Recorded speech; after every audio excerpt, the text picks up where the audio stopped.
Hello, everybody, and welcome to the Computing on Bitcoin podcast. In this episode, I am here with my good friend Ariel Futoransky, Futo, and we're going to be discussing today Garbled Circuits.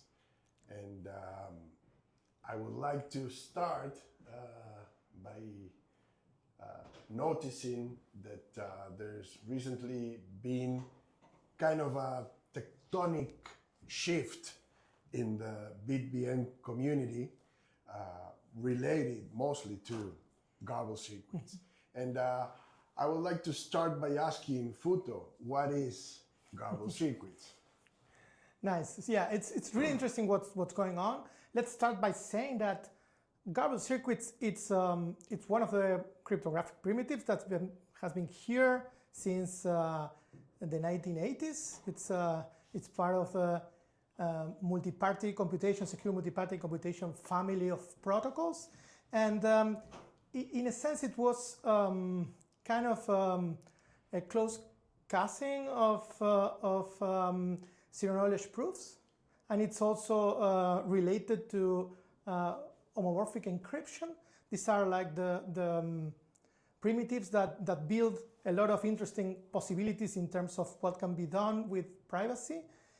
In the world of blockchain, we've been used to hear a lot about zero knowledge proofs, but it's true that MPC and Garbled Circuit didn't have that much of attention until lately.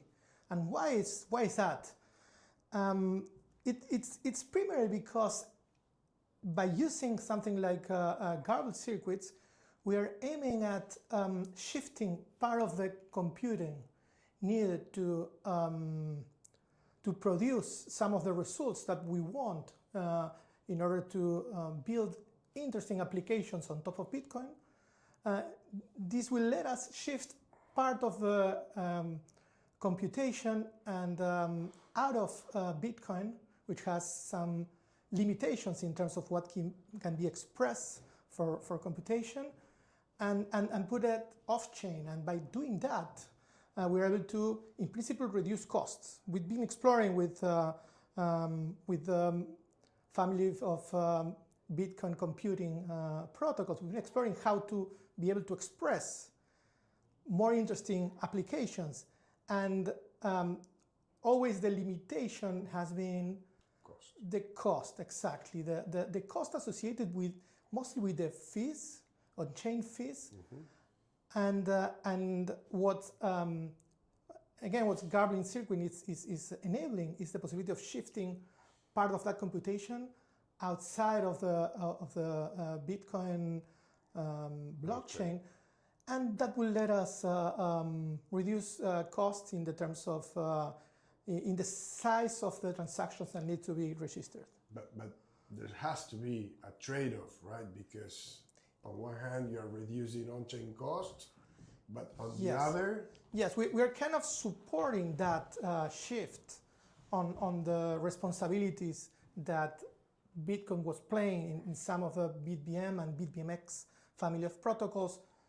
On Bitcoin, we're kind of shifting that, and we are replacing that by some protocols that are executed among different parties with communication that is off-chain. And what is now kind of driving or supporting that shift is this off-chain communication and this off-chain computation. And of course, we know that communication and computation is cheaper off-chain because we don't need to replicate this in order to support the consensus. But if the computing or the communication is huge, then the costs start to add up and start to be considered something important and significant. And right now, we are mostly on a race to try to reduce the off-chain costs associated with Garbled Circuits and related protocols. And this means reducing how much computing power we need in order to basically coordinate among the different operators, and how much storage we need in order to be able to store the information related to the circuits that are represented with garbled circuit protocols. So in the future, when these circuits are needed, we can recover them and use them to execute the protocols. And depending on the size of these tables that needs to be stored, the costs can be something that you can ignore and forget thinking about them. And if it starts to raise to the orders of terabytes, then you'll start to be worried, because there are real costs that need to be taken into consideration when you design or evaluate how to charge for the operations that you're going to be performing using these protocols. Okay, so we are on one hand reducing on-chain costs with garbled circuits, but the challenge is to reduce the off-chain computation and storage requirements for ongoing communication to run the protocols. Exactly. So what are the current approaches to overcome those challenges? And if you can give us some ranges in terms of amount of data that we are now and where we want to get in order to make this practical. Sure. So I'm afraid that if I give numbers, then this might turn out to be something that may be old in just some months, because there is a lot of current research around how to basically adapt to this particular problem and reduce the numbers. But just to have a general idea, so the way that these protocols work is that one party creates a circuit, like a representation of an electronic circuit, that is going to be evaluated in an encrypted form. In order to support that encrypted evaluation, the one that is creating the circuit, called the garbler, usually it's going to create some tables, and this person is going to give or publish these tables, so they are available and can be reviewed. But it's not obvious for anyone analyzing these tables that the tables were properly calculated, so that it's going to help to evaluate these actual algorithms or computations when they are needed.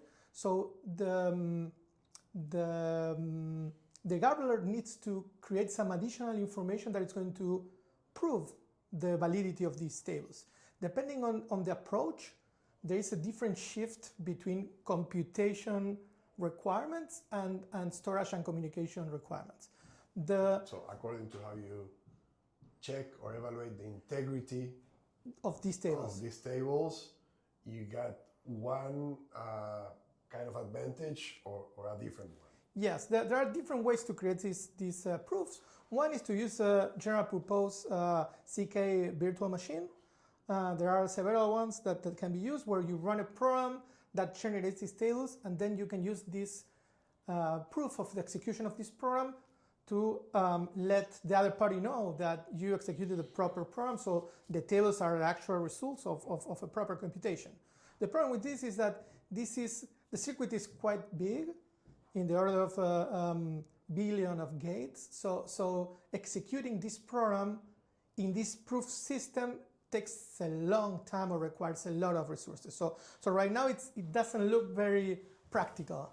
There are some ways hacks that we can try to reduce it, like execute a lot of different programs in parallel and then aggregate the proofs. There are a lot of possibilities, but this seems an interesting approach, but requires some additional research in order to make this more practical. The other option is to use a protocol or technique called cut and choose, which refers to working with a fair division of, for example, a cake, or you can think about maybe a deck of cards. But the general idea is that if one party kind of makes a division, the other can choose, then it's harder for the party making the division to cheat. So the way that this will work is that I will generate, instead of generating a single table for this garbled circuit, I will generate several of these tables, let's say, I don't know, 10. And then I will transfer these tables to you, and you will decide which ones you're going to be inspecting and which is the one that you're going to be using. There are more complexity in the way that this is executed. There are some sub-protocols that are created. That's a way to combine different results in order to improve the requirements. But the main idea is that you're going to be reviewing some of these tables to see that they are properly created, and then you have some trust in that the remaining table that you didn't open, that one it was properly constructed. And you can estimate the probability that it has made a full fault operation here, which you can approximate by the number of circuits that you didn't open and you didn't check, divided by the total number of circuits. Something like that is the probability for me cheating in that scheme. And there are some ways to improve this probability by combining several circuits that are closed or are not revealed in this protocol. Is this the approach that most of the community is taking right now to address this challenge? Because you see a lot of dynamism and exchange and a very productive and fertile activity, I would say, within the community related to how to approach this challenge. So again, is it cut and choose the path that everybody's taking? Well, it's one of the approaches when we see the discussions and we hear about what's going on. It's one of the approaches. There is the other approach called the CK approach. The other dimension that has an impact into the total communication and computation costs is how you are creating these encrypted circuits. And there are some well-known, proven techniques that are more expensive in terms of computation and on communication mostly, sometimes on computation. They have been improved along the years. And there are some new results from, I would say there are a lot of interesting results from the previous 2 years that also improves on the actual cost of representing circuits in terms of communication and in terms of computation. So there are different approaches. There is a lot of interesting open research that is happening at this time, and we are also very involved in exploring potential solutions to different problems. I wanted to ask you about that. First, what is the history or the relationship between Fairgate and this approach or this privacy enhancing technologies field related to multi-party computation and garbled circuits and what you were describing as one of the seminal papers. I'm not sure you mentioned this, Yao's paper. What is Fairgate's relationship with this, and how does it? We've been doing research and engineering projects related to MPC for several years now. We started working on some of these potential technologies even before the discovery or the publication of a BitBM paper that enables some of the computation solutions on Bitcoin that we are pursuing actively now. In terms of what we did, we've been exploring the possibility of expressing RISC-V processors directly on garbled circuits. We have some. We had that before BitBM, right? We did this before 2023. It's something that we have been using for other applications that are unpublished applications related to privacy on blockchain. Mm-hmm. And that is one of the projects. We have some other ongoing projects related to the construction of some primitives that will let us accelerate and improve some of these cost metrics that we've been discussing. But that project is not published yet, so I won't reveal a lot of details. But can you give us some hint? Can we be excited about? I'm really excited, but I don't want to talk about this. And you also said something that I totally agree. What we've seen over the past several weeks, or maybe month and a half, or 2 months, is a lot of activity of really bright people and the top minds working in this field. Working in a synergistic way. There's some competition you can see, but mostly it's you can tell that there's a very productive interaction. So I wanted to understand if coming from Fairgate's side is something that could, eventually. We have several ongoing projects that we are going to be publishing shortly that adds really interesting twists to what can be done, and we are planning to share most of these results with the community in the short term. That's awesome. Yeah, good. Let's keep the mystery and let's be prudent as well, right? Because things move extremely fast in this field. So once there is a way to implement in a practical way these Garbled Circuits protocols, what can we expect to see happening on the Bitcoin world? Well, that will reduce some of the complexity associated with some of the protocols. That will in turn help to reduce costs associated with operating these kind of applications, and reducing the cost basically changes the scope of what can be done in terms of business here. And we have orders of magnitude with the current, let's say, either BitBMX or BitBM2. Yeah, for BitBM2 and BitBMX, there are some different trade-offs that have been chosen.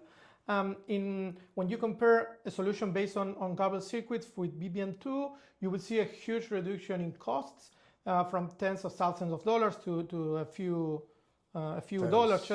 Just some small transactions in terms of online cost. Then we will still need to see what will happen with off-chain costs. In terms of what happens with BitBMX, we will see also a reduction in the transaction costs. But the difference is smaller because we have a more optimized protocol for reducing the cost. What are the costs today? It's around $500 to $800 for a dispute, and we will reduce that also to a few dollars. That's the idea. And the other metric that is going to impact BitBMX is a reduction in the number of rounds. When we have like 10 to 12 rounds for implementation of the dispute protocol on BitBMX based on our RISC-V CPU implementation, we will also reduce it to 1 or 2 rounds based on the Garbled Circuit implementation. So there are benefits for most of the approaches in terms of several dimensions. So and to summarize it, you're saying is we reduce with an implementation of this technology, we reduce on one hand on-chain costs. On the other hand, with what we're exploring at Fairgate with our implementation, we could potentially also have a very efficient off-chain cost dynamics. And then also in terms of numbers of rounds, we can eventually be in the 1 to 2 rounds domain. Yeah, we're expecting that to happen. Okay, cool, awesome. All righty. So, good. Is there anything else that you think it's worth adding here to this conversation? No. As I said at the beginning, I think this is a very dynamic space with a lot of people thinking on the space of a lot of different possibilities. So I really hope this talk turns old quite soon, and we need to make a new video discussing the current new, situation. the new technology. Yeah, exactly.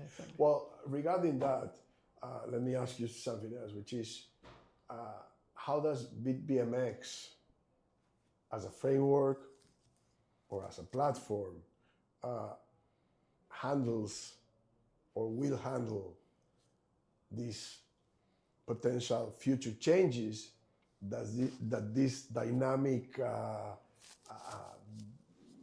activity taking place will produce? Yes, we're thinking about BitBMX as an engineering project mostly, where we are aiming at having a robust platform that can be used and that is modular enough that these new results can be integrated without causing this disruption in the way that the things are built. So will it matter if a new Garbled Circuits protocol comes up? We are anticipating the inclusion of a new Garbled Circuit protocol. We will basically add that as an option that can be selected. So I can switch one module. It's a modular design that let us have, let's say, like a more or less a configuration management framework that will let us choose which particular combination of components are used to create your application, your bridge, or whatever you're doing.